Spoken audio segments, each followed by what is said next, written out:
여러분, 학교에서 어떻게 이런 일이 일어날 수 있을까요? 한 초등학교에 기간제 교사가 있었습니다. 그런데 아들의 학교 폭력을 덮으려는 조폭 출신 학부모가 그녀의 목을 조르며 모든 것을 짓밟으려 합니다. 문제는 그가 건드린 상대가 평범한 교사가 아니었다는 겁니다. 그녀는 과거 대한민국 최정예 특수부대 707특임단 소속의 전설적인 인간병기였습니다. 과연 법 위에 군림하려던 가해자 학부모의 최후는 어땠을까요? 어떤 통쾌한 참교육을 받게 될지 지금 바로 확인하시죠. 그 전에 잠깐 구독과 좋아요 먼저 꼭 눌러주시면 복 받으실 거예요. 4월의 햇살은 유난히 따스하고 눈이 부셨습니다. 낡았지만 정갈하게 정돈된 초등학교의 복도를 지나 7075 교실의 문을 열면 언제나처럼 아이들의 맑은 웃음소리가 가득했습니다. 그리고 그 중심에는 34살의 기간제 교사 박선우가 있었습니다. 그녀의 목소리는 봄바람처럼 부드러웠고 아이들 한 명 한 명의 눈을 맞추며 이야기하는 모습은 오랜 경력을 가진 교사보다 더 다정하고 세심했죠. 그녀는 늘 아이들의 눈높이에서 그들의 언어로 소통하려 애썼습니다. 우와, 우리 민준이 스케치북에는 정말 멋진 바다가 펼쳐져 있네요. 이 커다란 고래는 금방이라도 종이를 찍고 나와서 하늘로 솟구칠 것만 같아요. 선생님도 민준이처럼 그림을 잘 그렸으면 얼마나 좋을까요?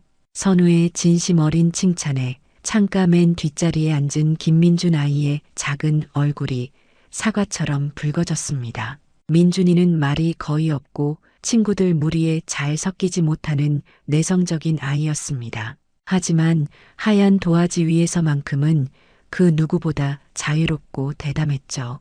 선우는 유독 그런 민준이에게 마음이 갔습니다. 아이의 맑은 눈동자 속에 숨겨진 짙은 그늘과 작은 어깨를 짓누르는 보이지 않는 무게를 그녀는 어렴풋이 느끼고 있었습니다. 마치 과거의 자신을 보는 것 같아 더 마음이 쓰였는지도 모릅니다. 아이들이 그린 그림들을 교실 뒤편 게시판에 하나하나 정성껏 붙여주던 선우는 문득 창밖으로 시선을 돌렸습니다. 운동장에서는 몇몇 아이들이 시끄럽게 떠들며 축구를 하고 있었고 교문 밖으로는 나른한 오후의 풍경이 평화롭게 펼쳐져 있었습니다. 모든 것이 완벽하게 평온한 오후. 하지만 그 평화로운 풍경을 바라보는 선우의 눈빛은 순간 다른 시공간을 헤매고 있었습니다. 햇살은 너무나 따뜻했지만 그녀의 머릿속에서는 모든 것을 태워버릴 듯 자결하던 사막의 태양이 떠올랐습니다. 아이들의 웃음소리는 멀어지고 대신 귀를 찢을 듯한 총성과 거친 모래바람 소리가 맴돌았죠. 그녀의 눈빛은 아주 잠깐 다정한 교사의 그것이 아니었습니다. 모든 감정이 거세된 채 눈앞의 상황을 분석하고 다음 행동을 결정해야 하는 군인의 눈빛.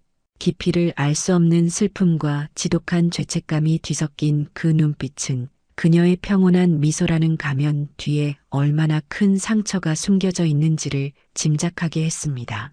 그녀는 아무에게도 말하지 못한 비밀을, 지옥 같았던 과거를 가슴 가장 깊은 곳에 묻고 살아가는 사람이었습니다. 그녀가 군복을 벗고 분필을 잡은 이유는 단 하나였습니다. 지키지 못했던 동료에 대한 부채감, 그리고 평범하게 살라던 그의 마지막 유언 때문이었죠. 평범한 삶, 따뜻한 일상. 한때는 그것을 하찮게 여겼지만 모든 것을 잃고 나서야 그것이 얼마나 소중하고 지키기 어려운 것인지를 뼈저리게 깨달았습니다. 그래서 결심했습니다. 이 아이들의 작고 연약한 세상만큼은 무슨 일이 있어도 반드시 지켜주겠다고. 그것은 죽은 동료와 한 약속이자 그녀 스스로에게 내린 무겁고도 신성한 사명이었습니다. 하지만 그녀는 미처 몰랐습니다. 그토록 지키고 싶었던 이 평화로운 교실에 가장 추악하고 폭력적인 어둠이 곧 들이닥치리라는 것을요. 그날 오후 마지막 수업이 끝나고 아이들이 썰물처럼 빠져나갔습니다. 민준이는 오늘 칭찬받은 고래 그림이 든 스케치북을 보물처럼 품에 안고 교문을 나섰습니다. 집으로 가는 발걸음이 구름 위를 걷는 것처럼 가벼웠죠. 그런데 등 뒤에서 익숙한 목소리가 들려왔습니다. 같은 반의 마준석이었습니다. 준석이는 이 교실의 작은 왕처럼 군림하는 아이였습니다. 야, 김민준, 너 또 그딴 거나 그리고 있냐? 그림 그리면 밥이 나와, 떡이 나와? 그러니까 내가 맨날 그 모양 그 꼴인 거야. 준석이는 비웃음을 흘리며 민준이의 손에서 스케치북을 거칠게 낚아채 바닥에 내동댕이 쳤습니다. 그리고는 아직 먼지가 채 가시지 않은 운동화 발로 스케치북을 사정없이 짓밟았습니다. 민준이가 가장 아끼는 선우 선생님에게 칭찬받았던 고래 그림은 순식간에 더러운 발자국과 함께 찢기고 구겨졌습니다. 이러지 마. 민준이가 용기를 내어 외쳤지만 준석이는 코웃음을 치며 그림을 한 번 더 짓밟았습니다. 그리고는 보란듯이 찢어진 종이 조각을 집어들어 갈기갈기 찢어 허공에 뿌렸습니다. 하얀 종이 조각들이 봄바람에 나비처럼 흩날리다 흙바닥 위로 힘없이 떨어졌습니다. 주변에 있던 몇몇 아이들은 키득거리며 구경했고 대부분은 못 본 척 고개를 돌려 제 갈 길을 갔습니다. 그 누구도 준석이를 말리거나 울고 있는 민준이를 위로해주지 않았습니다. 민준이는 아무 말도 하지 못했습니다. 그저 두 주먹을 피가 나도록 꽉 쥔 채 흙먼지 위에 흩어진 자신의 꿈의 조각들을 바라보며 소리 없이 눈물만 흘렸습니다. 작은 어깨가 가늘게 떨리고 있었죠. 이 모든 광경을 박선우는 교무실 창문 너머로 하나도 빠짐없이 지켜보고 있었습니다. 남은 업무를 정리하다 우연히 보게 된 장면이었죠. 단순히 아이들 사이의 짓궂은 장난으로 치부하고 넘길 수도 있었습니다. 하지만 선우는 아니었습니다. 준석이의 행동에 담긴 순수한 악에 그것을 즐기듯 바라보는 아이들의 방관, 그리고 폭력 앞에 속수무책으로 무너져 내리는 민준이의 모습에서 그녀는 끔찍한 과거의 편린을 보았습니다. 약자를 짓밟고 희열을 느끼는 가해자와 공포에 질려 침묵하는 방관자들. 그 구도는 그녀가 떠나온 지옥과 너무나도 닮아 있었습니다. 다정했던 선우의 얼굴에서 미소가 사라졌습니다. 그녀의 표정은 순식간에 얼음장처럼 차갑게 굳어졌습니다. 그녀의 눈빛 속에서 무언가 단단하게 결심하는 빛이 날카롭게 번뜩였습니다. 저것은 장난이 아니다. 명백한 폭력이다. 그리고 폭력은 초기에 제압하지 않으면 반드시 더 큰 괴물이 되어 돌아온다는 것을 그녀는 경험으로 알고 있었습니다. 다음 날이었습니다. 선우는 수업이 모두 끝난 뒤 마준석을 교무실로 조용히 불렀습니다. 마침 다른 선생님들은 모두 회의에 들어가 넓은 교무실에는 두 사람뿐이었습니다. 어색하고 무거운 침묵이 흘렀죠. 선우는 일부러 아무 말도 하지 않고 서류를 정리하는 척하며 준석이가 먼저 입을 열기를 기다렸습니다. 아이의 불안하고 초조한 눈빛을 읽기 위해서였죠. 하지만 준석이는 예상과 달랐습니다. 아이는 조금도 위축되지 않은 채 삐딱하게 서서 다리를 떨며 선우를 빤히 쳐다보고 있었습니다. 그 눈빛에는 반성이나 두려움 대신 그래서 어쩔 건데? 하는 식의 오만함과 도전적인 기색이 가득했습니다. 선우는 서류를 내려놓고 의자에서 일어나 준석이와 눈높이를 맞췄습니다. 그리고 최대한 부드럽지만 단호한 목소리로 입을 열었습니다. 준석아, 어제 하교길에 있었던 일 때문에 선생님이 좀 불렀어요. 왜 그랬는지 선생님한테 솔직하게 이야기해 줄 수 있을까요? 선생님은 준석이를 혼내려는 게 아니에요. 그냥 이유가 궁금해서 그래요. 준석이는 입을 삐죽 내밀며 퉁명스럽게 대답했습니다. 그냥요. 김민준 걔가 재수 없어서요. 맨날 혼자 잘난 척하고 그림이나 그리는 게 꼴 보기 싫었어요. 그건 이유가 될 수 없어요. 준석아. 누군가가 싫다는 감정만으로 그 친구의 소중한 물건을 망가뜨리고 마음에 상처를 줄 권리는 누구에게도 없어요. 선생님이 보기에 어제 준석이의 행동은 너무 심했어요. 민준이가 얼마나 속상했을지 한 번이라도 생각해 봤나요? 몰라요. 걔가 속상한 거랑 나랑 무슨 상관인데요? 그리고 아빠가 그랬어요. 남자는 원래 그렇게 크는 거라고. 약해 빠진 놈들은 밟아줘야 정신 차린다고요. 준석이는 조금도 거리낌 없이 자신의 아버지가 한 말을 내뱉었습니다. 그 순간 선우는 이 문제의 뿌리가 훨씬 더 깊고 질긴 곳에 있다는 것을 직감했습니다. 아이는 그저 아비의 거울일 뿐이었습니다. 선우의 표정이 더욱 굳어졌습니다. 아니요. 그건 틀린 말이에요. 강한 사람은 약한 사람을 짓밟는 사람이 아니라 지켜주는 사람이에요. 준석이의 행동은 명백한 잘못입니다. 지금 당장 가서 민준이에게 진심으로 사과하세요. 그리고 다시는 이런 일이 없도록 하세요. 선생님이 지켜볼 겁니다. 선우는 더 이상의 대화가 무의미하다고 판단하고 단호하게 지시했습니다. 준석이는 분하다는 듯이 선우를 노려보았지만 그녀의 흔들림 없는 눈빛과 단호한 기세에 눌려 결국 아무 말도 못하고 입술을 깨물며 교무실을 뛰쳐나갔습니다. 선우는 한숨을 내쉬며 생각했습니다. 이 작은 갈등이 그녀의 삶을 통째로 뒤흔들 거대한 폭풍의 눈이 될 것이라고는 꿈에도 상상하지 못한 채 말이죠. 그리고 그 폭풍은 예상보다 훨씬 더 빨리 그리고 맹렬하게 몰아쳤습니다. 바로 다음 날 오후 교무실의 낡은 문이 마치 폭발이라도 일어난 듯 쾅 하는 굉음과 함께 부서질 듯이 열렸습니다. 번쩍이는 명품 시계와 금목걸이를 찬 우락부락한 인상의 중년 남자가 성큼성큼 걸어 들어왔습니다.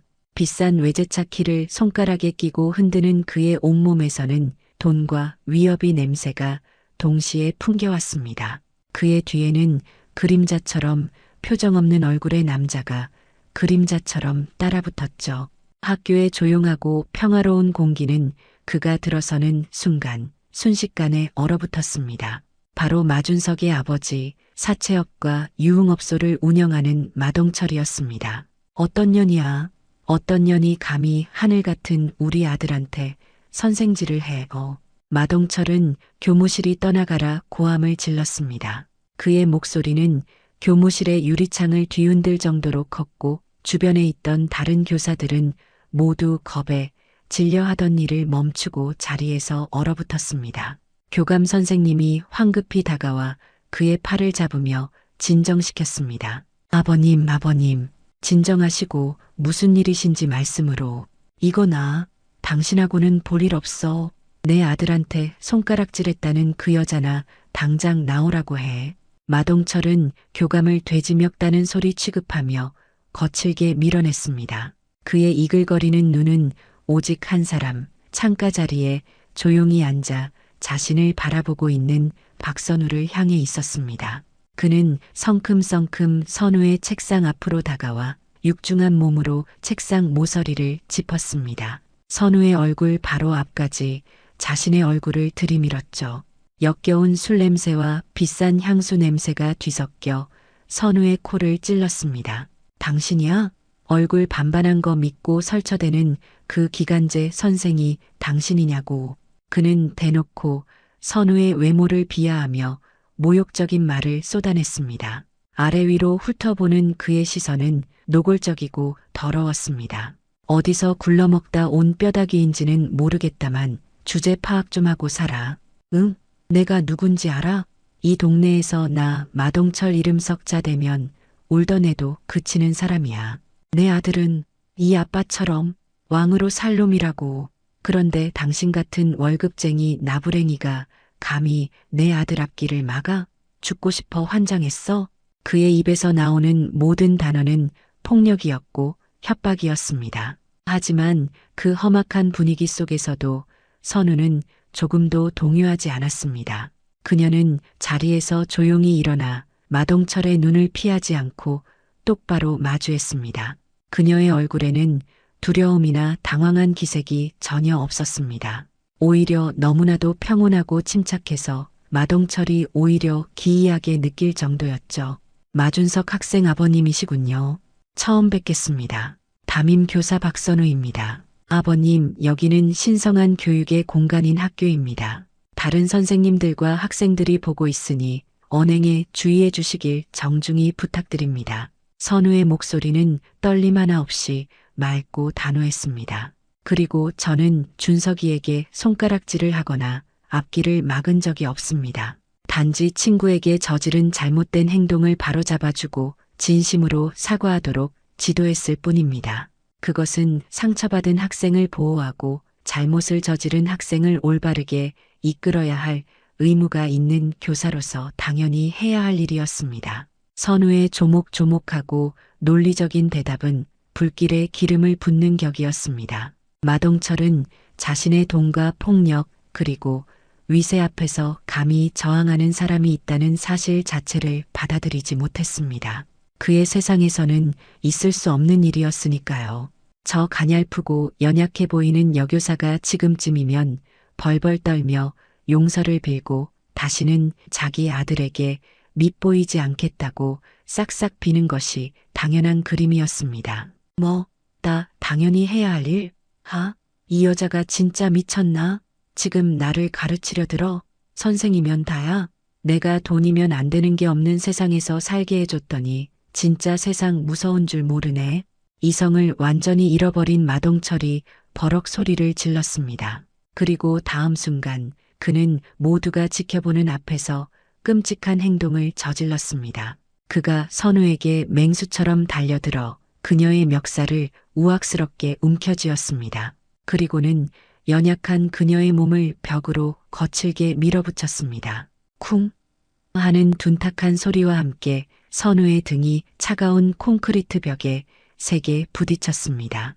교무실에 있던 모든 사람들이 경악했지만 누구 하나 선뜻 나서지 못했습니다. 마동철의 흉흉한 기세에 모두가 압도당해 버린 것이었죠.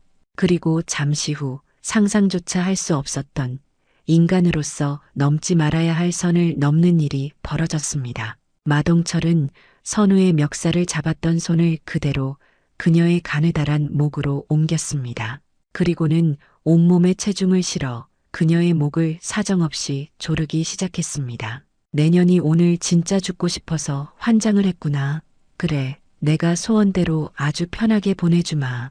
선생이고 뭐고 다 필요 없게 만들어주겠다고. 마동철의 얼굴은 분노와 광기로 악기처럼 일그러져 있었고 그의 충혈된 눈에서는 명백한 살기가 번뜩였습니다. 선우의 얼굴이 순식간에 하얗게 그리고 파랗게 질려갔습니다. 목을 조르는 엄청난 압박에 폐로 들어가는 모든 공기가 차단되었습니다. 눈앞이 아찔해지며 시야가 점차 까맣게 변하기 시작했죠. 귀에서는 자신의 혈관이 터질 듯한 소리만 윙윙거렸습니다. 아이들을 가르치는 신성한 교실에서 학부모가 교사의 목을 조르고 있는 이 끔찍하고 초현실적인 상황. 바로 그 순간이었습니다. 숨이 막혀오고 의식이 흐려지던 그 찰나 박선우의 눈빛이 순식간에 변했습니다. 방금 전까지의 다정하고 침착했던 교사의 눈빛은 온데간데 없이 사라졌습니다. 그 자리에는 날카롭게 벼려진 비수처럼 지독하게 차갑고 냉정한 군인의 눈빛만이 남았습니다.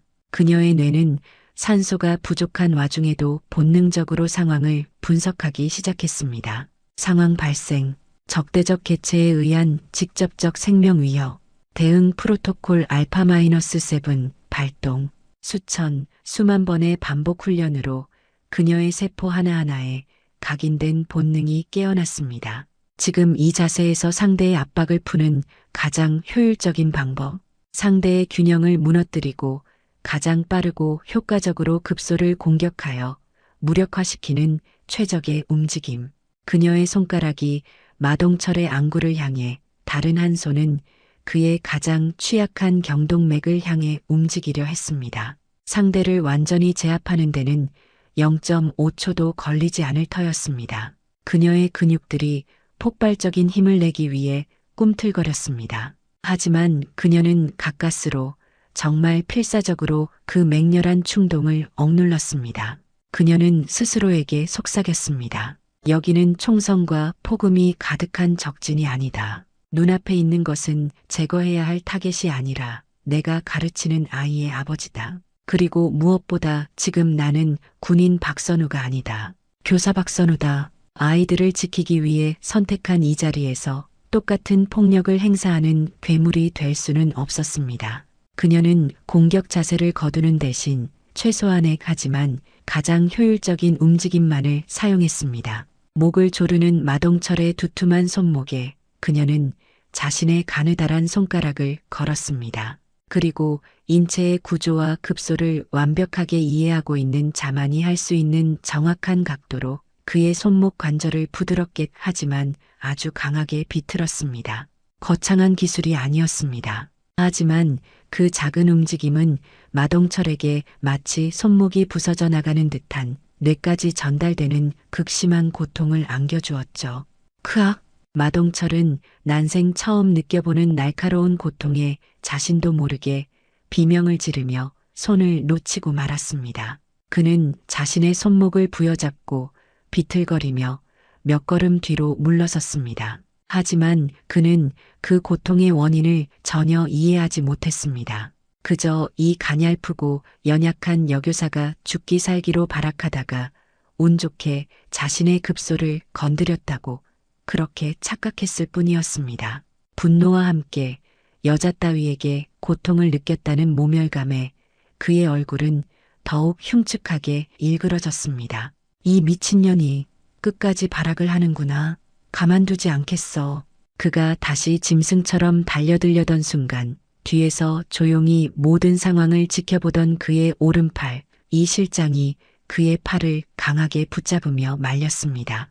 회장님, 진정하십시오. 여긴 학교입니다. 오늘은 이만 돌아가시죠. 이 실장의 목소리는 낮고 차분했지만 그의 눈빛은 달랐습니다. 그는 방금 전 선우가 보여준 그 기이할 정도로 침착하고 정교한 움직임을 놓치지 않고 있었습니다. 평범한 여교사가 패닉 상태에서 보여줄 수 있는 움직임이 아니었습니다. 그의 눈에는 단순한 호기심을 넘어선 날카로운 의구심이 스치고 있었죠. 결국 마동철은 분을 사귀지 못한 채 씩씩거리며 교무실을 나갔습니다. 하지만 나가면서도 선우를 향해 두고 봐. 내가 내 인생을 어떻게 갈기갈기 찢어놓는지 똑똑히 보게 될 거야. 라는 악독한 저주를 퍼붓는 것을 잊지 않았습니다. 마동철이 사라진 교무실에는 폭풍이 휩쓸고 간 듯 무거운 침묵만이 흘렀습니다. 선우는 벽에 기댄 채 가쁜 숨을 몰아쉬었습니다. 목에는 시뻘겋고 선명한 손자국이 끔찍하게 남아 있었죠. 다른 교사들이 그제야 다가와 괜찮냐고 병원에 가봐야 하는 것 아니냐고 물었지만 그들의 눈에는 진심 어린 걱정보다는 저 무서운 학부모와 엮이고 싶지 않다는 명백한 두려움과 난처함이 더 크게 어려 있었습니다. 그리고 그 불길한 예감은 정확히 현실이 되었습니다. 다음 날 선우는 교장실로 호출되었습니다. 교장과 교감은 잔뜩 굳은 얼굴로 그녀를 소파에 앉혀놓고는 도저히 믿을 수 없는 말을 꺼내기 시작했습니다. 박 선생님, 어제 일은 정말 유감이야. 많이 놀랐지? 하지만 마동철 씨, 그 사람 보통 사람이 아니야. 우리 학교에도 매년 거액의 발전 기금을 내는 아주 중요한 분이라고. 괜히 그 사람 심기 건드려서 우리 모두가 피곤해질 필요는 없잖아. 교장 선생님, 그건 변명이 될 수 없습니다. 그 사람은 모든 교사가 보는 앞에서 제 목을 졸랐습니다. 명백한 폭행이자 교권에 대한 심각한 도전입니다. 정식으로 경찰에 신고하고 교육청에 보고해야 할 사안입니다. 선우가 단호하게 말했지만 교장은 못마땅한 표정으로 고개를 저었습니다. 박 선생, 아직 젊어서 세상을 잘 몰라서 그래. 일을 크게 만들면 박 선생만 피곤해져. 알다시피 박 선생은 정식 교사도 아니고 기간제 신분이잖아. 정교사 되려면 교육청에도 잘 보여야 하고 학부모 평판도 아주 중요한데 이런 구설에 오르면 좋을 게 뭐가 있겠어? 교육청에서도 시끄러운 거 딱 질색한다고. 그냥 이번 일은 박 선생이 마동철 회장님께 정중하게 사과하고 좋게 넘어가는 게 현명한 처사야. 그게 박 선생 장래를 위해서도 좋아. 선우는 자신의 귀를 의심했습니다. 가해자의 명백한 폭력을 묵인하고 오히려 피해자에게 사과를 하라니. 아이들을 지키는 최후의 보루가 되어야 할 학교가 돈과 권력 앞에서 이렇게나 비굴하고 무력하게 무릎을 꿇는 현실에 그녀는 깊은 무력감과 환멸을 느꼈습니다. 이곳은 그녀가 목숨을 걸고 싸웠던 그 어떤 전장보다 더 비겁하고 잔인한 곳일지도 모른다는 끔찍한 생각마저 들었죠. 답답하고 무거운 마음을 안고 선우는 그 길로 민준이의 집을 찾아갔습니다. 수소문 끝에 찾아간 민준이의 집은 도심 외곽에 버려진 땅에 덩그러니 놓인 낡고 허름한 컨테이너 박스를 개조한 임시 거처였습니다. 마당에는 할머니가 주워 모은 폐지가 작은 산처럼 쌓여 있었고 그 옆에서 민준이가 할머니를 도와 폐지를 정리하고 있었습니다. 그 모습을 보는 순간 선우의 마음은 무겁게 가라앉았습니다. 선우의 등장에 할머니는 어쩔 줄 몰라 하며 그녀를 맞았습니다. 할머니는 선우의 손을 잡고 눈물을 글썽였습니다. 선생님, 아이고, 선생님, 다 들었습니다. 우리 불쌍한 민준이 때문에 선생님까지 그런 험한 일을 당하셨다고요. 정말 죄송해서 저희가 몸둘 바를 모르겠습니다. 이 늙은이가 죽어야지 원. 아닙니다, 할머님. 제가 당연히 해야 할 일을 한 겁니다. 죄송해하지 마세요. 아니에요, 선생님. 저렇게 돈 많고 무서운 사람들은 우리 같은 것들이 피하는 게 상책이에요. 계란으로 바위치기라고요. 괜히 우리 때문에 착한 선생님까지 다치시면 저희는 평생 죄책감에 살 거예요. 그러니 제발, 제발 그냥 모른 척 넘어가 주세요. 저희는 괜찮습니다. 괜찮아요. 할머니의 눈물 어린 애원에 선우는 가슴이 미어지는 것 같았습니다. 이 선량하고 힘없는 사람들은 맞서 싸울 생각조차 하지 못하고 있었습니다. 그저 피하고 숨고 괜찮다고 스스로를 위로하는 것만이 그들이 세상을 살아가는 유일한 방법이었습니다. 선우는 할머니의 거칠고 주름진 손을 꼭 잡았습니다. 아닙니다, 할머님. 피하는 게 답이 아닙니다. 제가 반드시 무슨 수를 써서라도 지켜드리겠습니다. 차마 입 밖으로 내지 못한 다짐을 그녀는 마음속으로 수없이 되새겼습니다. 하지만 마동철의 교활하고 악랄한 공격은 이제부터가 진짜 시작이었습니다. 그는 지역 맘카페와 익명 커뮤니티 게시판에 박선우에 대한 악의적인 허위 사실을 조직적으로 유포하기 시작했습니다. 정신 나간 기간제 여교사가 자기 아들을 편애하고 다른 학생을 지속적으로 학대했다. 젊고 예쁜 걸 무기 삼아 학부모인 나를 유혹하려 들었다가 거절당하자 앙심을 품고 아들을 괴롭힌다는 식의 상상조차 할 수 없는 더럽고 추악한 거짓말들이었죠. 자극적인 이야기는 날개 돋친 듯 순식간에 퍼져나갔고 사람들은 진실을 확인하려 하지 않았습니다. 그저 재미있는 가십거리로 소비하며 선우를 비난하기 바빴죠. 선우는 며칠 만에 파렴치하고 부도덕한 교사로 낙인 찍히고 말았습니다. 학부모들은 그녀를 보며 수군거렸고 아이들마저 그녀를 이상한 눈으로 쳐다보기 시작했습니다. 그날 밤 선우는 어김없이 끔찍한 악몽을 꾸었습니다. 몇 년 전 그녀의 인생을 송두리째 바꿔놓았던 바로 그날의 기억이었습니다. 총성과 폭음이 귀를 찢고 화약 냄새와 피비린내가 코를 찌르는 치열한 교전 현장. 쏟아지는 총알 속에서 그녀의 가장 친한 동료이자 버팀목이었던 그가 피를 흘리며 쓰러져 있었습니다. 그녀는 동료를 부축해 어떻게든 그 지옥을 빠져나오려 했지만 적들의 공격은 너무나도 거셌습니다. 결국 동료는 그녀의 품에서 마지막 숨을 몰아쉬며 말했습니다. 선우야, 미안하다. 나 때문에 작전은 실패다. 너라도 제발 평범하게 살아 나처럼 살지 말고 제발 행복하게. 그 말을 마지막으로 동료의 눈은 힘없이 감겼습니다. 동료의 따뜻했던 체온이 점점 차갑게 식어가던 그 끔찍한 감각. 동료를 지키지 못했다는 죄책감, 눈앞에서 소중한 사람을 잃은 처절한 고통은 그녀의 영혼에 영원히 지워지지 않을 흉터를 남겼습니다. 선우는 비명을 지르며 잠에서 깨어났습니다. 심장은 미친 듯이 뛰고 있었고 온몸은 식은 땀으로 흠뻑 젖어 있었습니다. 그녀는 침대맡에 놓아둔 가장자리가 달아빠진 낡은 사진 한 장을 집어들었습니다. 환하게 웃고 있는 동료의 모습이 담긴 사진이었죠. 미안해, 정말 미안해. 나 아직도 잘 모르겠어. 뭘 어떻게 지켜야 하는 건지. 평범하게 사는 게 대체 뭔지 나는 아직도 이 지옥 속에서 길을 잃은 것 같아. 그녀의 목소리는 깊은 절망으로 가득 차 있었습니다. 동료의 마지막 유언을 지키기 위해 군복을 벗고 교단에 섰지만 현실은 그녀를 더 깊고 어두운 수렁으로 밀어넣고 있었습니다. 한편 마동철의 화려한 사무실에서는 이 실장이 그에게 박선우에 대한 추가 뒷조사 자료를 보고하고 있었습니다. 자료는 지극히 평범했습니다. 평범한 가정에서 자라 평범한 사범대학을 졸업하고 임용고시에 여러 번 낙방한 끝에 기간제 교사가 된 그야말로 특이사항 없음이 전부였죠.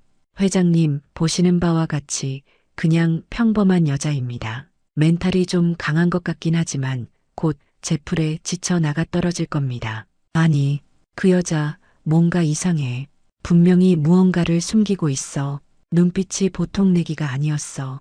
그리고 내 손목을 비틀던 그 섬세하지만 무서운 힘, 보통 여자의 것이 아니야. 뭔가 더 있어. 더 깊이, 아주 뿌리까지 탈탈 털어봐. 뭐라도 나올 거야. 마동철은 짐승 같은 직감으로 찜찜함을 떨치지 못했습니다.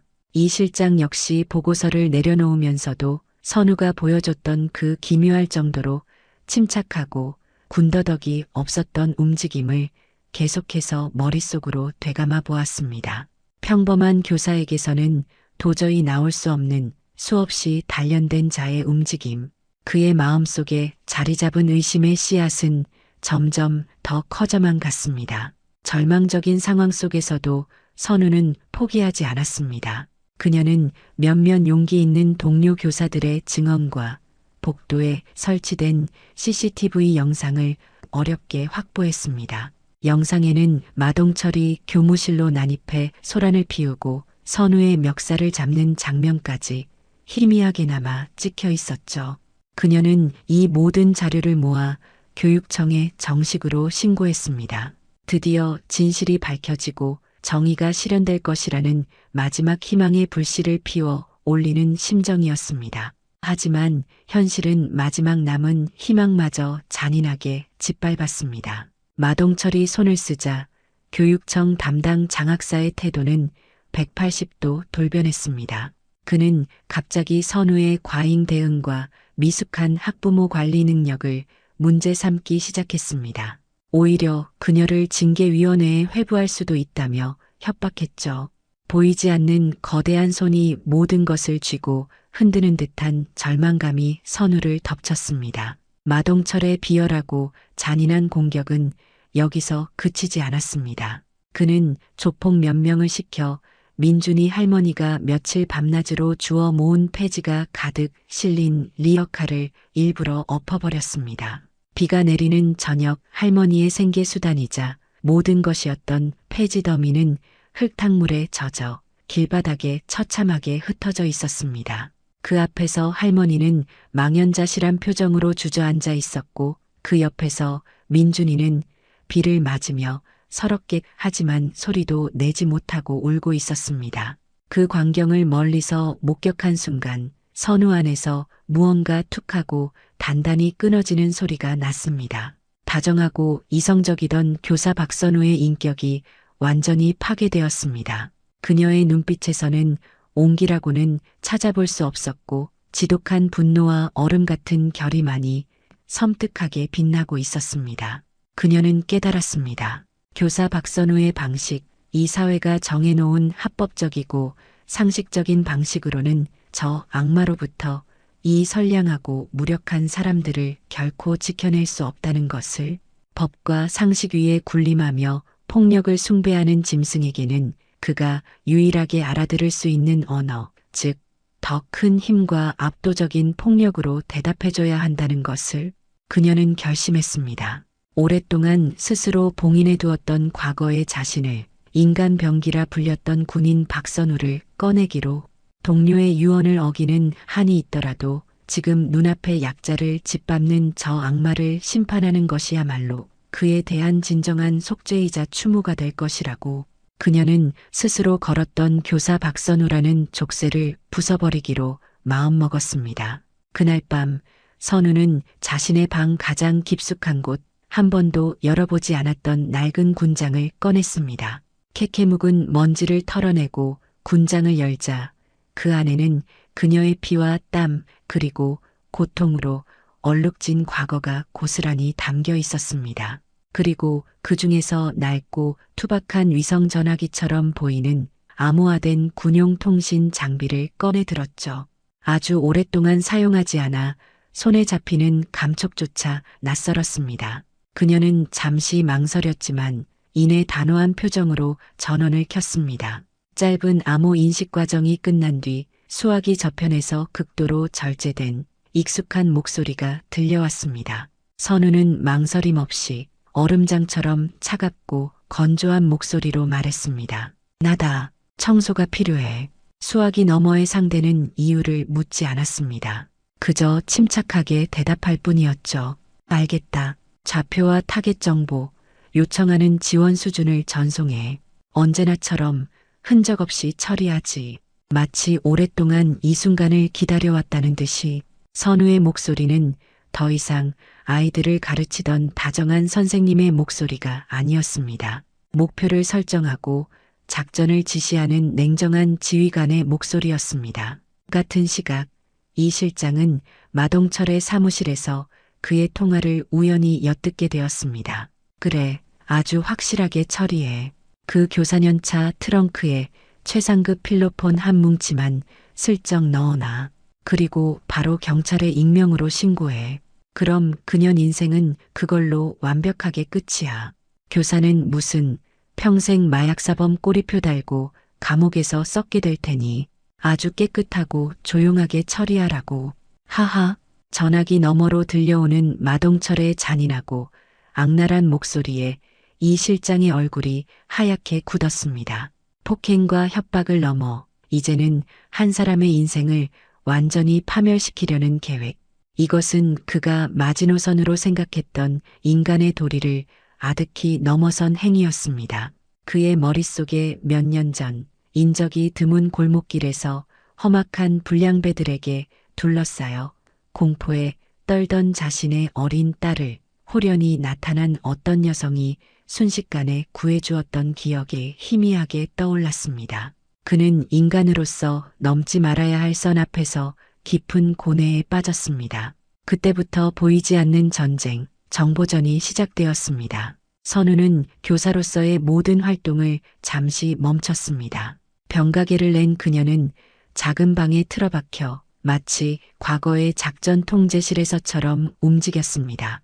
그녀의 요청에 국정원과 707특임단 시절의 옛 동료들, 즉 최고의 실력을 가진 정보분석가, 화이트 해커, 가디고 현장 요원들이 은밀하게 움직이기 시작했죠. 그들은 마치 하나의 잘 짜인 군사작전을 수행하듯 밤낮으로 마동철의 뒤를 캤습니다. 그의 불법 사채 사무실의 모든 거래 내역, 그가 운영하는 유흥업소의 성매매, 알선 증거, 수년간 저질러온 교묘한 탈세 내역, 해외 페이퍼 컴퍼니를 이용한 자금 세탁의 흐름까지 그의 모든 비리와 약점들이 하나씩 거대한 퍼즐 조각처럼 모여 선우의 노트북 화면 위에서 완성되어 갔습니다. 결전의 날이 다가오고 있었습니다. 마동철은 선우에게 내일 정오까지 내가 지정하는 방송사 카메라 앞에서 무릎 꿇고 내가 시키는 대로 사제문을 읽지 않으면 내 인생은 물론이고 그 거짓 꼬마네 가족은 내 땅에서 살 생각하지 마라. 내일이 내 마지막 기회다라는 최후 통첩 문자를 보냈습니다. 그는 자신의 완벽한 승리를 단 한순간도 의심하지 않았습니다. 한낱 힘없는 기간제 교사가 자신의 거대한 힘 앞에서 버틸 수 없으리라 확신했죠. 최후 통첩 바로 그날 밤이었습니다. 마동철의 지시를 받은 조폭 2명이 선우의 낡은 빌라 건물 뒤편에 차를 세우고 그녀의 차 트렁크에 마약을 넣기 위해 어둠 속으로 숨어들었습니다. 그들은 능숙하게 연장을 이용해 선우의 차 트렁크를 열려고 했죠. 바로 그 순간이었습니다. 거기서 뭘 하는 거지? 등 뒤에서 마치 유령처럼 소리 없이 다가온 선우의 목소리가 들려왔습니다. 소스라치게 놀란 조폭들이 뒤를 돌아보자 그곳에는 검은 트레이닝복 차림의 박선우가 서 있었습니다.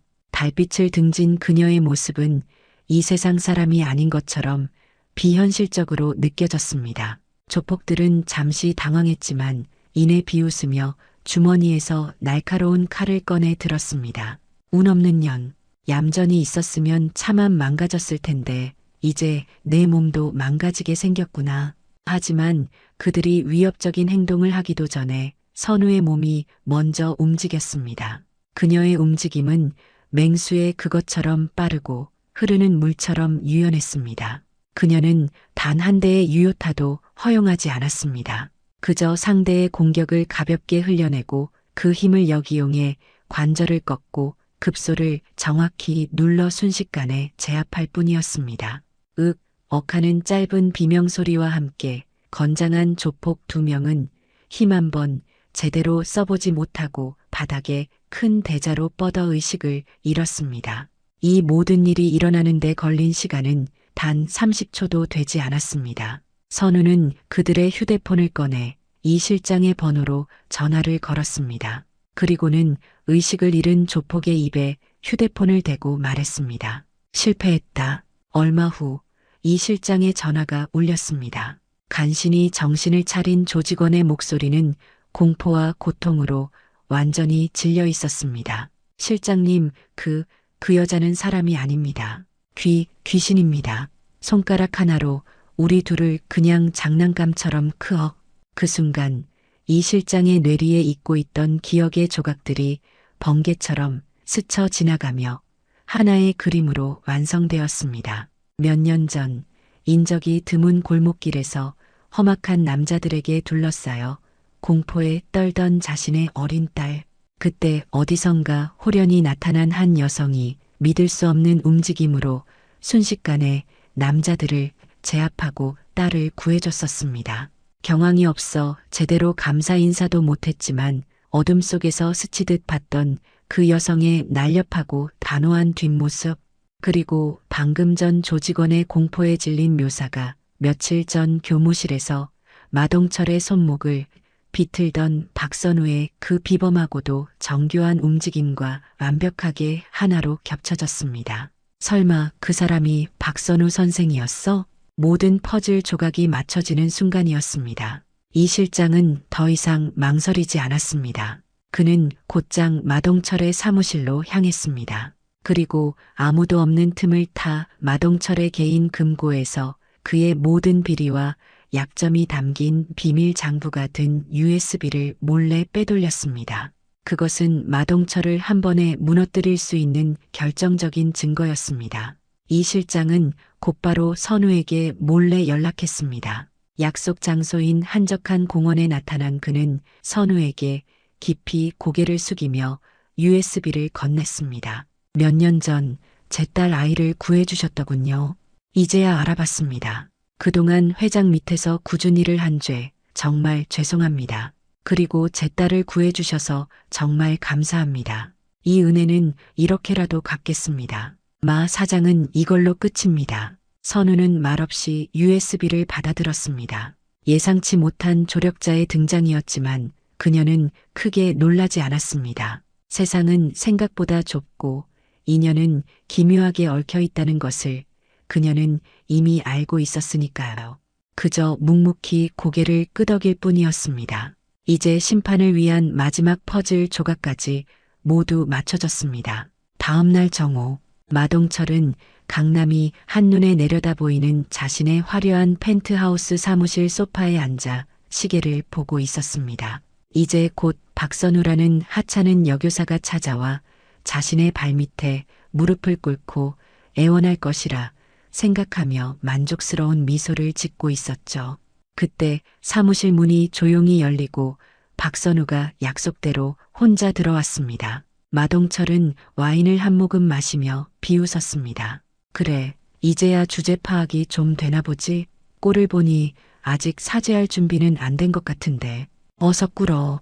내 구두라도 핥으면서 빌면 자비롭게 용서해 줄 수도 있으니. 하지만 선우는 조금도 굴하지 않고 그의 앞으로 당당하게 걸어왔습니다. 그리고는 그의 거대한 책상 앞에 섰죠. 그리고 바로 그 순간이었습니다. 사무실의 강화유리 문이 요란한 소리를 내며 깨지고 검은 전투복을 입은 경찰 특공대와 국세청 특별조사팀 그리고 검찰 특수수사대 소속 수사관 수십 명이 눈사태처럼 들이닥쳤습니다. 마동철 씨, 특정경제범죄가중처벌법 위반, 조세 포탈, 폭행 교사, 살인미수 혐의 등으로 긴급 체포합니다. 꼼짝 마. 손머리 위로 올려. 마동철은 눈앞에 벌어진 상황을 도저히 믿을 수 없다는 듯 와인잔을 든 채 그대로 굳어버렸습니다. 선우는 이 모든 상황을 지휘하는 수사팀장에게 다가가 이 실장에게 받은 USB와 자신이 모은 모든 증거 자료가 담긴 외장하드를 건넸습니다.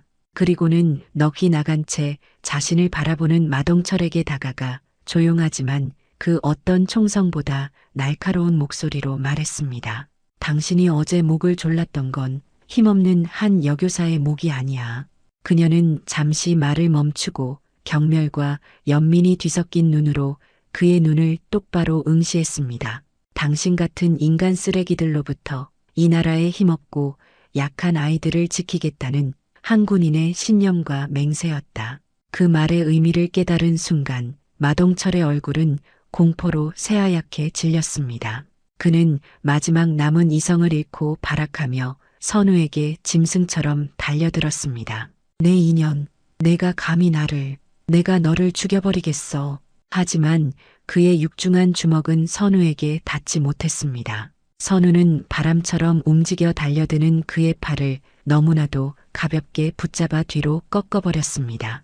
우두둑하는 끔찍한 소리와 함께 마동철은 비명을 지르며 바닥에 고꾸라졌고 선우는 그의 등을 무릎으로 가볍게 눌러 완벽하게 제압했습니다.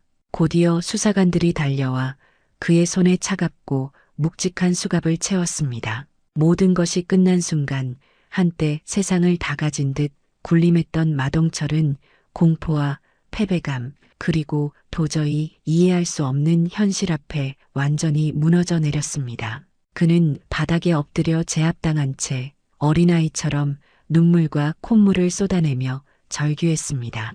내가 대체 뭔데? 내년 정체가 대체 뭐냐고. 말해. 선우는 더 이상 아무런 대답도 하지 않았습니다. 그저 차갑고 고요한 눈으로 자신의 발밑에서 추하게 무너져 내린 악의 실체를 내려다볼 뿐이었습니다. 그녀의 얼굴 위로 마침내 소중한 것을 지켜냈다는 깊은 안도감과 오랜 맹세를 이행했다는 씁쓸한 여운이 조용히 스쳐 지나갔습니다. 시간이 흐르고 학교는 언제 그랬냐는 듯이 다시 평온을 되찾았습니다. 마동철은 저지른 죄가 너무나도 많고 무거워 모든 재산을 몰수당하고 아주 기나긴 징역형을 선고받았죠. 그의 아들 마준석은 시골의 작은 학교로 전학 절차를 밟게 되었습니다. 떠나기 전날 준석이는 민준이와 할머니를 찾아갔습니다. 그리고 두 사람 앞에 어색하게 무릎을 꿇었습니다. 아이는 한참을 울먹이다 마침내 눈물을 펑펑 쏟으며 처음으로 진심을 다해 용서를 빌었습니다. 민준아 할머니, 정말 죄송합니다. 제가 다 잘못했어요. 정말 죄송합니다. 민준이는 아무 말 없이 준석이가 내민 작은 사과를 받아들었습니다. 그리고 할머니는 준석이의 어깨를 두드리며 말했습니다. 괜찮다. 사람은 누구나 실수할 수 있는 거요. 중요한 건 그걸 뉘우치고 다시는 반복하지 않는 것이지. 가서 잘 살아라. 그것은 서툴지만 진실된 용서와 화해의 순간이었습니다. 다시 돌아온 7075 교실. 창가에는 여전히 따스한 햇살이 쏟아져 내리고 있었습니다. 민준이는 이제 더 이상 혼자 교실 구석에 앉아 있지 않았습니다. 예전보다 훨씬 밝아진 얼굴로 친구들과 스스럼 없이 어울리며 입가에는 환한 웃음이 떠나지 않았죠. 그림 그리는 것도 멈추지 않았습니다. 그의 스케치북에는 이제 슬프고 외로운 고래가 아닌 친구들과 함께 어깨동무를 하고 활짝 웃는 밝고 희망찬 그림들로 가득 차 있었습니다. 수업이 모두 끝난 어느 날 오후였습니다. 민준이 할머니가 직접 찐 따끈따끈한 쑥개떡 한 상자를 소중하게 들고 교무실로 선우를 찾아왔습니다. 할머니는 주름 가득한 손으로 선우의 손을 꼭 잡았습니다. 그녀의 눈에는 고마움의 눈물이 진주처럼 가득 고여 있었죠. 선생님, 정말 고맙습니다. 뭐라고 감사의 말씀을 드려야 할지 모르겠어요. 선생님 덕분에 우리 강아지가 웃음을 찾고 사람답게 살게 됐습니다. 이 은혜를 이 늙은이가 죽어서 어찌 다 갚아야 할지. 선우는 할머니의 손을 따뜻하게 마주 잡았습니다. 그리고 처음으로 정말 아주 오랜만에 가슴 깊은 곳에서부터 우러나오는 평온하고 따뜻한 미소를 지었습니다. 그 어떤 고난도 작전을 성공시켰을 때보다 더 큰 충만함과 가슴 벅찬 기쁨이 해일처럼 밀려왔습니다. 모두가 떠나고 텅 빈 교실에 혼자 남은 선우는 조용히 창밖을 바라보았습니다. 아이들이 떠난 운동장은 고요했지만 그들의 행복한 웃음소리가 여전히 귓가에 맴도는 듯 했습니다. 그녀는 품속에서 가장 소중하게 간직해온 낡은 동료의 사진을 꺼내 들었습니다. 사진 속 동료는 여전히 그 시절처럼 환하게 웃고 있었죠. 보고 있지? 나 이제야 조금은 알 것 같아. 내가 그토록 원했던 평범한 삶이라는 거. 그리고 내가 지켜야 할 것들을 내 방식대로 제대로 지키는 법을 찾은 것 같아. 나 여기서 아주 오랫동안 이 아이들 곁에서 그렇게 살아보려고 해. 나 이제 더 이상 죄책감 때문에 도망치지 않을 거야. 이건 도피가 아니라 나의 새로운 임무고 나의 새로운 맹세야. 그녀의 목소리는 더 이상 과거의 절망과 죄책감에 젖어 있지 않았습니다. 그 자리에는 따뜻하고 단단한 책임감과 새로운 사명감이 자리하고 있었습니다. 그녀는 마침내 길고 어두웠던 트라우마의 터널을 지나 이 작은 교실에서 아이들을 지키는 교사로서 자신의 새로운 삶을 시작하기로 다짐했습니다. 그녀의 얼굴에 떠오른 평화로운 미소는 그 어떤 때보다도 단단하고 희망차게 빛나고 있었습니다. 오늘의 사연 어떻게 들으셨나요? 오늘도 귀한 시간 내어주시고 끝까지 시청해주신 구독자 여러분, 진심으로 감사드립니다. 그리고 사랑합니다. 다음 영상을 누르시기 전에 잠깐 구독과 좋아요 먼저 꼭 눌러주시면 부자 되실 거예요.